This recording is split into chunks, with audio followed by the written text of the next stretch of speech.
결혼한 사람이 자신을 표현할 때 나는 임자 있는 사람이다. 자신이 임자 있는 몸이라고 표현합니다. 어떤 사람이 자신의 아내를 부를 때 임자 이러면서 부르는데 이 부름을 보면 당신은 나의 임자요라는 음성으로 들리게 됩니다. 우리 그리스도인들은 남녀노소 간에 기혼이나 미혼을 물어나고 영적으로는 신랑 예수님의 신부라 했으니 우리 또한 임자 있는 몸이라는 사실입니다. 우리 안에 계시는 성령님께서 우리의 임자이심을 믿습니다. 너희는 하나님의 성전이다. 하나님의 성령께서 너희 안에 거하신다. 이 말씀, 그리고 고린도전서 6장 19절 이후의 말씀에도 같은 내용의 말씀이 있는데 너희 몸은 너희 가운데 계신 성령의 전이다. 너희는 너희 것이 아니다. 값으로 샀으니 너희 몸으로 하나님께 영광을 돌리라. 이렇게 말씀했습니다.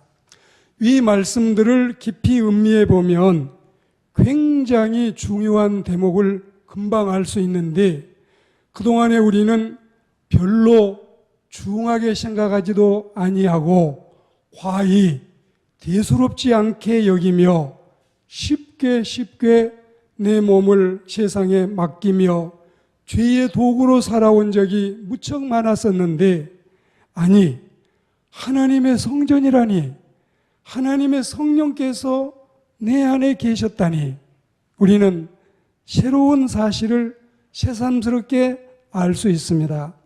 실감이 나기에 앞서서 두려운 생각마저 듭니다. 하나님의 성전이라는 내 몸을 하나님의 성전답게 과연 가꾸며 살아왔는가? 또 하나님의 성령께서 항상 내 안에 내주하고 계셨다니 믿음 없는 나로 인해서 죄 많은 나로 인해서 얼마나 성령님이 수없이 많이 탄식하셨을까? 곰곰이 생각하니 부끄러운 생각뿐입니다.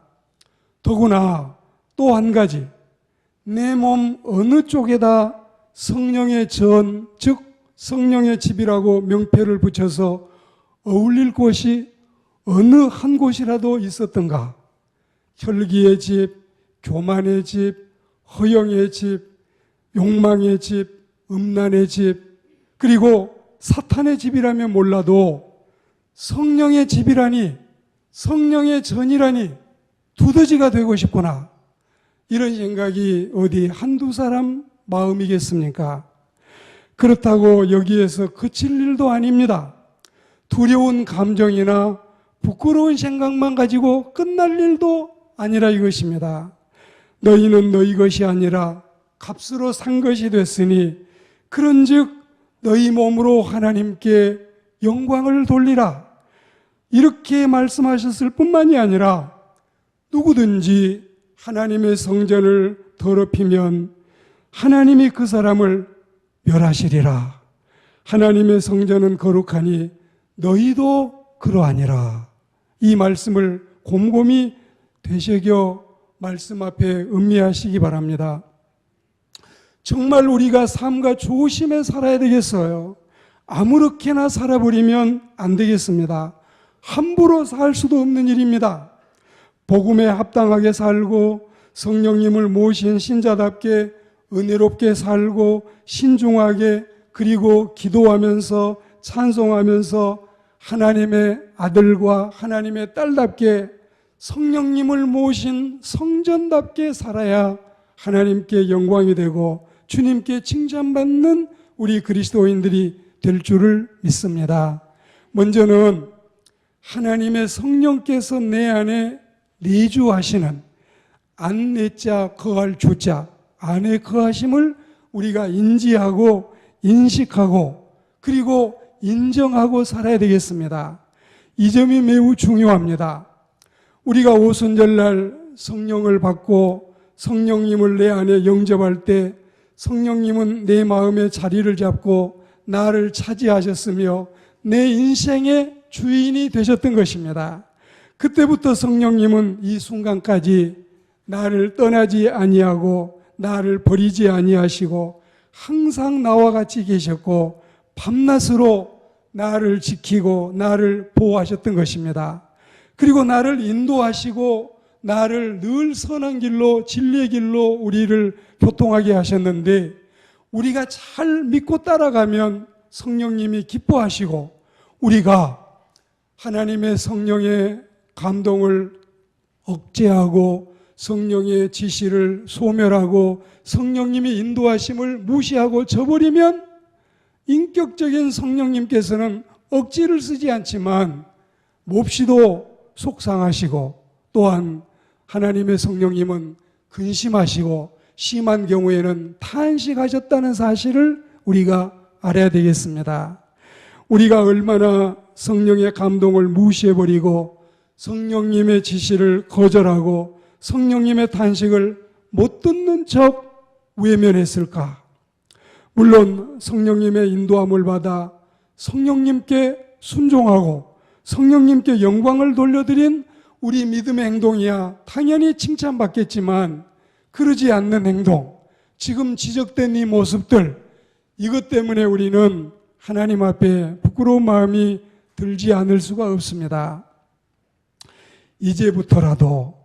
이제부터라도 우리는 철저히 성령님이 내 안에 계시고 성령님이 나를 인도하심을 확신하고 또한 성령님이 인도하시는 대로 따라가면 가장 행복하고 가장 안전하고 가장 성공적이고 가장 복된 길로 갈 수 있음을 믿고 그분의 인도하심에 그분의 섭리와 그분의 간섭에 순응하며 살아가는 저와 여러분들이 다 돼야 할 줄로 믿습니다.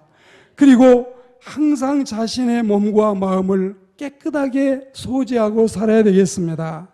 물론 표현은 자신의 몸과 자신의 마음이라 했는데 이미 앞서 들은 것처럼 이제는 우리 몸이 아니에요. 우리는 이미 임자 있는 몸이고 이미 우리는 주의 것이기 때문에 주님이 값으로 사신 우리 몸을 당신 뜻대로 선한 길로 인도하시겠다는 뜻입니다. 우리의 몸은 쓰레기통이 돼서는 안 되고 우리의 몸은 그리고 우리의 마음은 가장 성결하고 가장 정결하고 가장 순결하게 하나님의 인치심을 받고 믿음으로 살아야 되겠습니다. 이 교회 처음 부임해 왔을 때 저 입구에 미니 2층이 있대요. 카타콤에 들어가는 것처럼 좀 답답해서 그게 이제 환히 열려 있지 않습니까? 식사를 하기 위해서 2층에 올라가니까 이 식당이 오밀조밀하게 구석구석 다 칸이 막아져 있대요. 이걸 이제 다 터서 이 통일화된 식당을 우리가 만들었지 않습니까? 그리고 차를 몰고 주차장으로 들어오는데 주차장이 꼭 면허 시험장 들어가는 것처럼 어려운 난 코스대요. 근데 지금은 이렇게 많이 확장이 되고 좋아졌지 않습니까? 우리는 이렇게 살고 있는 주거 환경이나 공간도 은혜롭게 잘 정리하고 정돈하고 통일시키고 소지하면 좋은 것처럼 우리는 제가 왜 이 말씀을 드릴까요? 우리 몸에 우리 마음에 우리의 성령님께서 거주하고 계시는데 우리가 함부로 이 성전을 더럽히고 살면 얼마나 성령님이 거하시기가 정말 힘들고 어려우실까요? 그래서 오늘 이 말씀을 우리가 생각하게 되는데 성령님의 집답게 성령님의 성전답게 깨끗이 소재하고 정리하고 수리하고 보수해서 아름다운 마음 깨끗한 몸을 가지고 살아가야 되겠습니다. T.S. 엘리오트가 시를 쓸 때 현대인은 텅 빈 사람, 가득 찬 사람이다. 텅 빈 건 뭐가 텅 비었을까요? 가득 찬 건 뭐가 가득 찼을까요? 이게 반대인 데서 우리의 불행이 시작이 되는 것입니다. 가득 차야 될 정의와 진실과 의로움과 온유함과 사랑과 배려심은 텅 비어버리고 하나도 없이 깨끗이 소재돼야 될 분노의 감정, 미움의 감정, 원한, 시기, 질투, 미움, 다툼, 허영, 이것만 꽉 차 있는 것이 현대인의 불행이라 했습니다.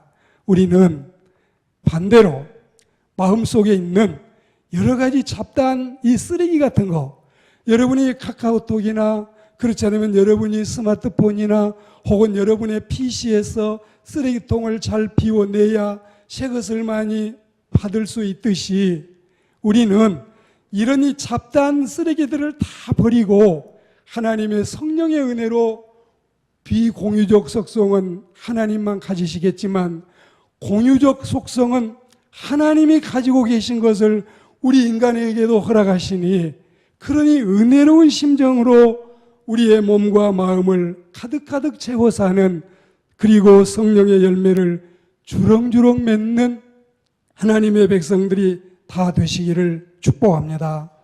우리가 집에 귀한 손님이 오셨을 때 집안이 더러우면 어떻습니까?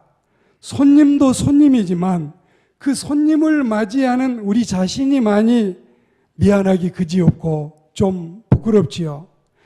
우리는 손님도 불쾌하게 생각할지 몰라도 내 자신이 더 그것을 잘 아는 것처럼 성령님을 모시고 사는 우리가 성령님이 가장 은혜롭게 나를 주장하시고 가장 신사답게 나를 인도하시기를 원하시는데, 우리가 그렇게 하지 못한다면 성령님이 근심하시고 탄식하심을 인지하고 하나님의 성령님을 소멸하지 않는 신앙의 삶이 필요하겠습니다.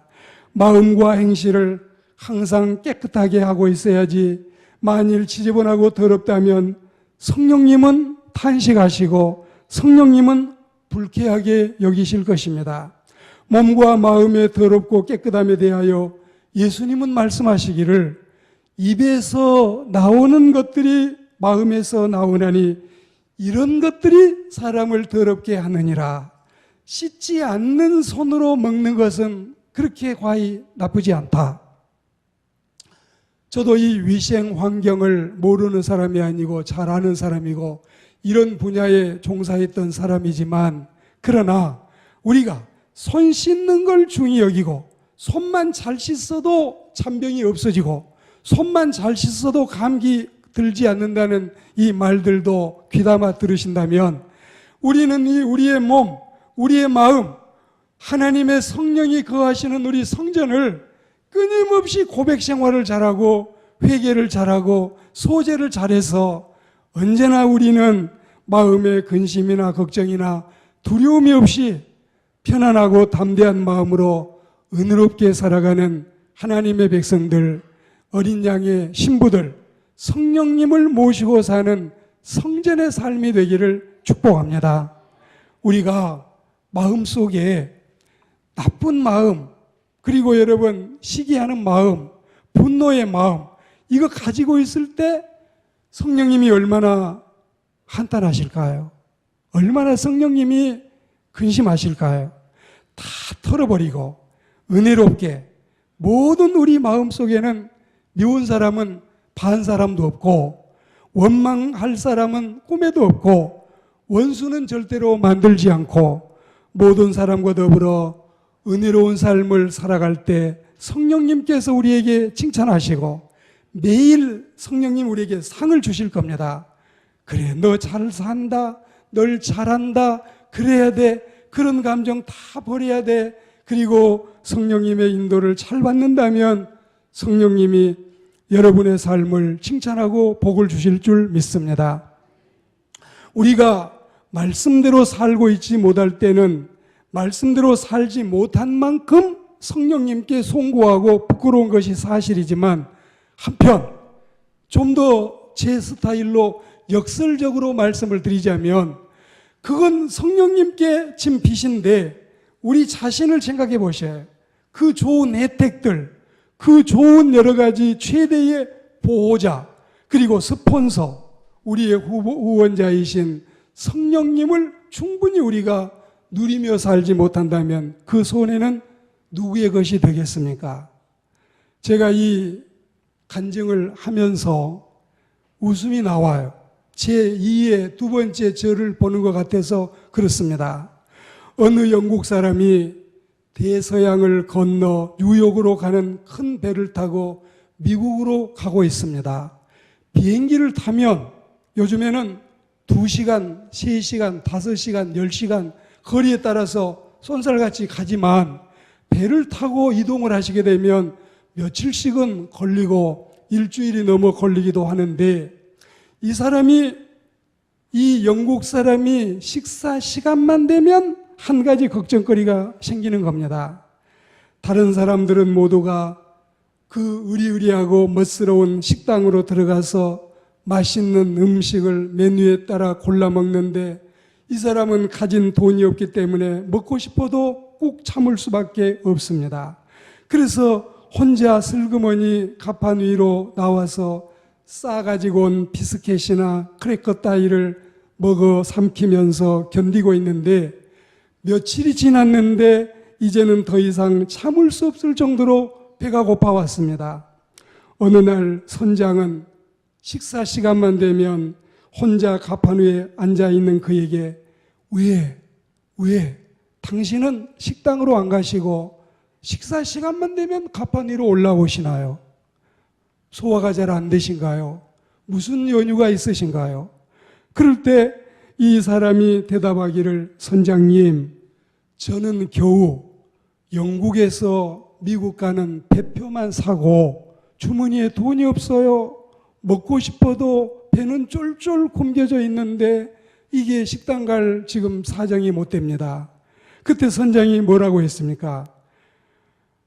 여보, 당신이 배를 탈 때, 당신이 뱃삭을 지불할 때, 미국에 도착할 때까지 하루 삼시세끼니씩 식사비가 다 들어있다는 거 모르셨단 말이에요.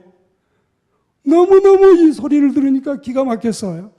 쏜살같이 늦은 점심시간이지만 식당에 뛰어내려가서 실컷 먹고 그거 이제 배를 불리고 났는데 한두 끼니 먹고 나니까 미국에 도착하고 마는 겁니다. 꼭 이게 제 모습 같아요. 혹시 여러분의 모습은 아닙니까? 성령님께서 우리를 이렇게 지켜주시고 우리의 근심도 다 가져가 버리시고 우리의 짐도 다 내려놓게 하시고 우리를 행복하게 평안하게 천성까지 인도하기를 원하시는데 우리는 꼭 이 바보같이 우리가 혹시 성령님 다른 사람 다 지키시느라고 얼마나 힘드세요? 나라도 좀 도와드릴 테니 내 걱정은 제가 하겠습니다. 이러고 우리가 살아왔지는 않는지 하나님 앞에서 심심히 반성하지 아니할 수가 없습니다. 생각하면 생각할수록 몹시도 억울하지만 그런데 이 바보들이 교회 안에도 많이 있으니 이를 어찌하면 좋습니까? 우리가 이렇게 살아온 것은 아니었던가? 무진장의 보물을 매장해 두고 캐내지는 않았다든지 수십억의 예금을 통장에 넣어놓고도 영양실조로 죽었다든지 여러분 이런 사람이 해외 토픽에 나오는 모습을 보면 웃음이 나오지 않습니까? 근심은 왜 합니까? 걱정은 왜 합니까? 두려움은 왜 갖습니까? 공포심은 뭐한데 차고 다닙니까? 아무 짝에도 쓰잘데없는 것들 다 성령님께 맡기고 성령님의 인도하심에 따라 승리하는 우리의 삶이 되기를 축복합니다. 지금까지 저처럼 바보같이 이렇게 살아오셨다면 이제부터라도 남아있는 삶이라도 미국에 도착할 배가 언제일지 모르지만 이제 우리가 천성에 도착하는 순간까지 30년, 40년 이렇게 바보같이 신앙생활 해왔다면 이제 남아있는 우리의 삶의 여정이라도 성령님께 맡기고 성령님의 인도하심을 받아 승리하는 삶이 되어야 할 줄로 믿습니다. 오늘 말씀을 맺으려고 합니다. 더 종일 길게 말씀드려야 무슨 소용이겠어요? 한 말씀을 들어도 이 말씀을 지키는 게 필요하지 않겠습니까? 성령님은 우리의 영원한 동행자임을 믿으시기를 축복합니다. 언젠가는 사랑하는 어머니도 내 곁을 떠나갈 겁니다. 어제 말이지요. 초등학교 5학년 1반에 다니는 이 어린 소년이 이 일기장을 썼는데 그 일기장에다가 시처럼 썼어요. 혹시 여러분이 그걸 보신 분이 계십니까? 어머니가 차려준 이 상이 하루에 아침상, 점심상, 저녁상 투정해도 받을 수 있고 아무 고맙다 안 해도 받을 수 있는 이 상을 매일 받았는데 이제는 어머니의 상을 받을 수 없다. 어머니의 상을 받을 수 없다. 한 번만 더 받고 싶은데 그 상을 나는 받을 수 없다. 이제 나는 어머니를 위해서 상을 차려드려야지. 어머니 좋아하셨던 것만 다 골라다가 상을 차려드려야지. 초등학교 5학년 다니는 이 아이를 놓고 어머니가 세상을 떠나가셔서 그 아이가 여러분 어머니의 그 밥상을 그리워하면서 이제 일기책에 쓴 자작 시인데 우리는 어머니도 내 곁을 떠나갈 날이 오고 기둥같이 믿고 따르던 남편도 허물어질 날이 오고 그리고 여러분 언제까지나 같이 있을 줄 알았던 아내도 떠나갈 날이 올 겁니다. 우리는 자녀들도 언제까지나 슬하에 데리고 있을 줄 알았지만 이 아이들도 다 뿔뿔이 짝을 찾아 떠나갈 겁니다. 성령님만이, 보혜사 성령님만이 언제까지나 우리 곁에 우리와 함께 그리고 내 마음속에 영원히 함께 계실 줄 믿습니다. 우리는 성령님의 인도함을 받고 살아야 되겠습니다. 우리가 보면 어렸을 때 저는 이 사람 돌아가셨다는 이야기가 1년에 한두 번 서너 차례밖에 안 들렸거든요. 이제 나이가 한 50이 넘고 보니까 일주일에 한 번씩은 계속 사람 돌아가신 이야기가 들려와요. 그리고 만나는 사람들하고 이야기를 해보면 그 전에 우리는 이 까만 큰 이불 하나 가지면 10식구도 넘게 그 이불 하나 가지고 살았는데 지금은 여러분 어떻습니까? 집집마다 보면 거의 2명밖에 남아있지 않아요. 그러면 서로 상대방을 보고 있으면 어떨까요? 이가 먼저 떠나가시려나 내가 먼저 떠나가야 되나 남겨놓고 가자니 서운하고 먼저 가자니 허망하고 우리는 여러분 성령님을 모시고 살면 가족도 가족이지만 성령님은 이 세상 끝날까지 나와 같이 계시고 여기서 끝나는 게 아니라 천성길에는 진짜 제대로 우리와 동행하시고 인도하실 줄 믿습니다. 이런 고마운 이런 좋은 성령님이 계시는데 그분과 동행하시고 그분 서운하게 그분 섭섭하게 그분 근심하고 탄식하게 하지 마시고 날마다 그분을 기쁘시게 하면서 그분이 우리를 위해서 예비해 놓으신 온갖 좋은 것들 온갖 귀하고 값진 것들을 충분히 받아 누리면서 정말 우리는 VVIP 최대의 성령님의 고객이 되기를 주의 이름으로 축복합니다.